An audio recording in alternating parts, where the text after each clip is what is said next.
Hello guys, welcome back to the channel. In today's video, I'm going to show you how to get the Princess Bee in Grow Garden game of Roblox Bizzy Bee update.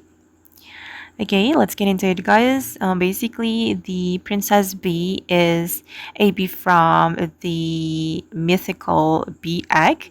So if you want to get this Princess Bee, you need to have the Mythical Egg.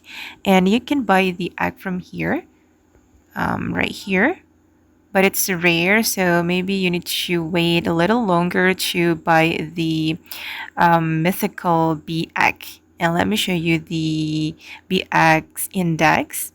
Okay, this is the information about mythical bee egg.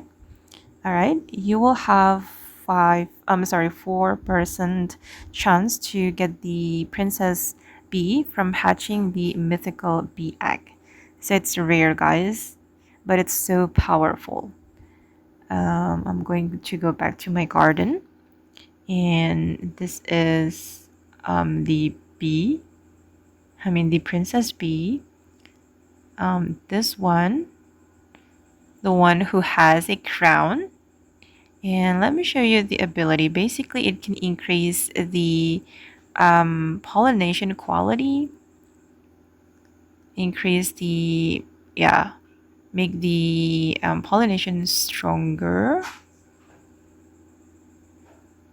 Okay, so I would like to recommend you guys to buy the Mythical Bee Egg to get the Princess Bee.